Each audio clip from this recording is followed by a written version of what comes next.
உங்களுடைய நேர் எதிர்கட்சியா இருக்கக்கூடிய திமுகவில் 7-8 அணிகள் வந்து கூட்டணியா இருக்காங்க. ஒரு புறம் பார்த்தா உங்களுடைய பொதுச் செயலாளர் எடப்பாடி அவர்கள் சொல்லியிருந்தாரு மெகா கூட்டணி அமைப்போம் அப்படின்னு சொல்லியிருந்தாங்க. ஆனா தற்போது வரைக்கும் வந்து அதிமுக கூட்டணியில பெரிய கட்சிகள் யாருமே வரல அப்படின்னு ஒரு விமர்சனம் வைக்கப்படுது.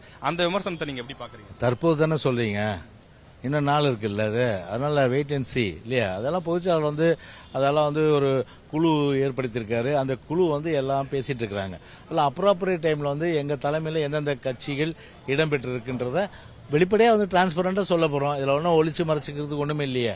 கண்டிப்பா சார். சார், இப்ப பாமக தேமுதிகவுடன் பேச்சுவார்த்தை நடைபெறுதா இல்லையா சார்? அதெல்லாம் எல்லாமே வந்து ஒரு எங்களுக்கு யாரு, திமுகவும் பிஜேபி தான் இன்றைய சூழ்நிலையில். திமுக எங்களுடைய பிரதான எதிரி. அதாவது நம்முடைய புரட்சித் தலைவர் எம்ஜிஆர் வந்து தீய சக்தி என்று அவர் அடையாளம் காட்டிவிட்டு சென்றவர். ஸோ அவங்க தனி, அவங்க பிரதான எதிரி. ஸோ பிஜேபி நாங்கள் வந்து அந்த பெட்டியை கழட்டி விட்டாச்சு. அது தேவையில்லை, இப்போதும் தேவையில்லை, எப்போதும் தேவையில்லை. ஏன்னா எங்களுடைய தலைவர்கள் வந்து ஒரு அவமதிப்பு செய்து அந்த வகையில் வந்து ஒரு சிறுமைப்படுத்துகின்றவர்களோட நாங்கள் எப்படி சேர முடியும்? அதனால் அவங்களும் வந்து பார்த்தீங்கன்னா இன்னைக்கு வந்து தனியாக வந்து நிற்கிற ஒரு சூழ்நிலை. கண்டிப்பாக இவங்க ரெண்டு பேரும் எடுத்து ஒரு காலத்தில் வந்து ஒரு பெரிய அளவுக்கு வந்து வெற்றி காண்ற ஒரு இயக்கம் தான் அனைத்து இந்திய அண்ணா திராவிட முன்னேற்ற கழகம். அதில் ஒன்றும் நீங்கள் வருத்தப்பட தேவையில்லை. கண்டிப்பாக மகத்தான வெற்றி பெறுவோம். பிஜேபி இந்த மாதிரி அடியோடு வெறுக்கிறதுக்கான காரணங்களை நீங்க சொல்றீங்க, ஏன் வந்து வேணாம் அப்படின்னு பல காரணங்களை சொல்றீங்க. ஒருவேளை PS கோயல் வந்து சென்னை வரப்போறாருன்னு சொல்றாங்க. இது மாதிரி மத்தியிலிருந்து தலைமையிலிருந்து டெல்லியிலிருந்து தலைவர்கள் வந்து நெருக்கடி கொடுக்கும்போது நீங்க மீண்டும் கூட்டணி அவங்களுக்கு என்ன பதில் சொல்வீங்க? அவங்க வராங்க, நம்ம 10 ஆண்டுகள் ஒன்னா இருந்திருக்கோம், நாங்க உங்களுக்கு பல உதவிகள்லாம் செஞ்சிருக்கோம் அப்படின்னு சொல்லி பல விஷயங்களை சொல்லி காமிச்சு கேட்பாங்க. அப்ப எப்படி உங்களால மறுக்க முடியும்? என்ன உதவி? மாநில நலனுக்கு தானே. ஆனா இப்ப எங்களுக்கு தனிப்பட்ட உதவி எங்களுக்கு செஞ்சாரு. மாநில நலனுக்காக நாங்க வந்து பாத்தீங்கன்னா வந்து மத்திய அரசுல வந்து பல்வேறு கோரிக்கைகள் வைத்து நாங்க வந்து அதை வந்து செஞ்சு கொடுத்தாங்க. மாநில நலன் தானே. என்னமோ இப்போ உங்களுக்கு இண்டிவிஜுவலுக்கு செஞ்ச மாதிரி சொல்றீங்க. தட் இஸ் டிஃபரெண்ட் ஃப்ரம் வந்து ஒரு state interest and individual interest இல்லையா. அதுக்கு எதுக்கு நீங்க வந்து முடிச்சு போட வேணாம். ஆனா யார் வேணாலும் டெல்லியில வந்தா அது பயப்பட வேண்டியது டிஎம்கே தான். டெல்லிக்கு எப்போதும் பயப்படுறாள் நாங்க கிடையாது.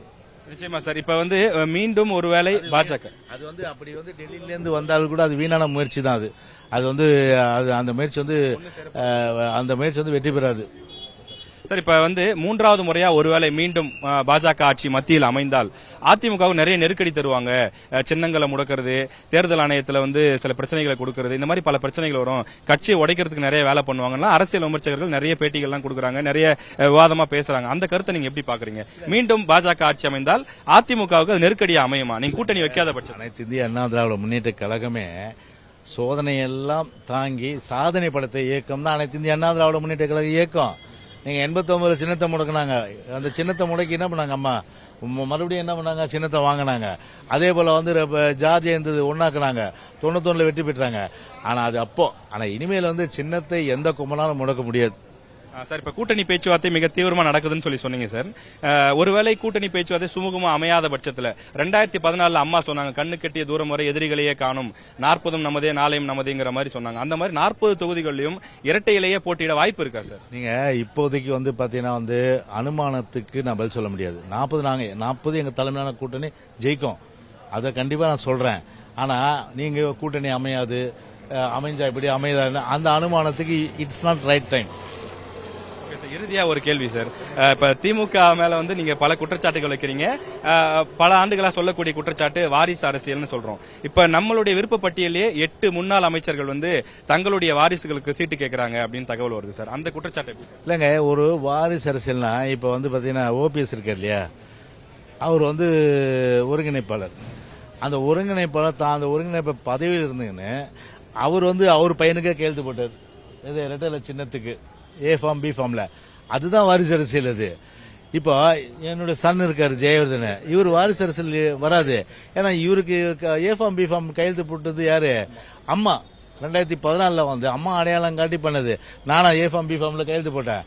நான் என் அதிகாரத்தில் இருந்தீங்கன்னு என் பையன், என் பேரன், என் கொள்ளு பேரன் இல்லையா, என்னுடைய மனைவி, இப்படி எல்லாம் ஒரு சர்க்கஸ் கம்பெனி மாதிரி நான் பண்ணியிருந்தேன்னா வாரிசு சொல்ல என் கட்சியில் அது மாதிரி யாரும் கிடையாது. என் கட்சியில் இப்ப இருக்காரு. அப்ப இவருடைய அப்பாவும் ஒரு திராவிட இயக்க சார்ந்தவர்.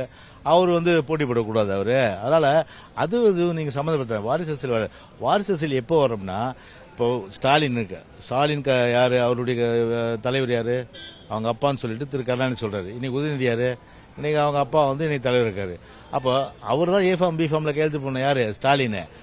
கருணாநிதி தான் ஏஃபார்ம் பிஃபார்ம். அதனால ஏஃபார்ம் பிஃபார்ம்ல கையெழுத்து போட்டு அழகிரி சொன்னாரு, கனிமொழி சொன்னாரு, யாரு அவங்க அப்பா, ஸ்டாலின் சொன்னாரு, யாரு திரு கருணாநிதி. இப்ப என்ன சொல்றாரு, இப்ப ஸ்டாலின் உதயநிதிக்கு கையெழுத்து போட்டது யாரு, அவங்க அப்பா தானே. அந்த மாதிரி யாருமே வந்து பாத்தீங்கன்னா அவங்க குடும்பத்தில் இருக்க ஏஃபார்ம் பிஃபார்ம் கையெழுத்து போடல. லீடர்ன்றவங்க பாத்தீங்கன்னா அந்த செயல்பாடு பாக்குறாங்க. அந்த செயல்பாடு பார்த்து உண்மையிலேயே வந்து பாத்தீங்கன்னா வந்து அவங்க வந்து செயல்பாடு வந்து சரியா இருந்ததுன்னு வச்சுங்களேன். இப்போ இது ராஜ் சத்தியன் இருக்காரு ஐடியில். இன்னைக்கு பாத்தீங்கன்னா இன்னைக்கு வந்து அவரை பொறுத்தவரை வந்து ஒரு பெரிய அளவுக்கு சிறப்பான கடமையாற்றுறாரு. ஏன் அவர் வந்து ஒரு பொறுப்புக்கு வரக்கூடாதுன்னு நினைக்கலாம் நீங்க? அதனால அந்த மாதிரி கிடையாது. ஆனா அதே வந்து ஒரு உச்சபட்ச அதிகாரத்தில் இருந்தீங்கன்னு, கட்சியினுடைய ஒரு பொதுச்செயலாளர் இருந்தீங்கன்னு, தன்னுடைய குடும்பத்துக்கு மட்டுமே கையெழுத்து போட்டு அவங்கள முன்னிலைப்படுத்துறது தான் அது வந்து வாரிசு அரசியல். இது நிறைய பேருக்கு புரியல. இந்த டெபினிஷன் போய் சேர்த்தோம் ஊர் ஊரா, சரிங்களா? இது நான் சொல்ற இந்த விளக்கம் போய் சேர்த்தோம், நிறைய பேருக்கு புரிய மாட்டேங்குது. அதுதான் வாரிசு அரசியல். நீங்க ஓபிஎஸ் சொன்னதுனால ஒரு கேள்வி சார். நேத்து பேசியிருக்காரு ஓபிஎஸ், என்ன சொல்லிருக்காருன்னா 10வது முறையாக எடப்பாடி பழனிசாமி தோப்பார்னு சாபம் விடுற மாதிரி பேசியிருக்காரு. அந்த சாபத்தை அவர் வந்து அது அவருடைய விரக்தியினுடைய விளிம்பது. அதாவது விரக்தினா என்ன, அவர் இப்ப தனிமரமாயிட்டார். இப்போ ஆள் இல்லை யாருமே, எல்லாமே இப்ப எல்லாமே தாய் கழகத்துக்கு கொஞ்சம் நஞ்சம் பேர் இருந்தவங்க எல்லாருமே வந்துட்டாங்க. அதனால நீங்களே சொல்லிட்டீங்களா இல்லையா, அந்த சாபம் விடுற மாதிரி வந்து அதாவது மகாபாரத்தில் வந்து கைகை தானே, கைகையினுடைய சாபம் மாதிரி தான் எடுத்துக்க முடியும்.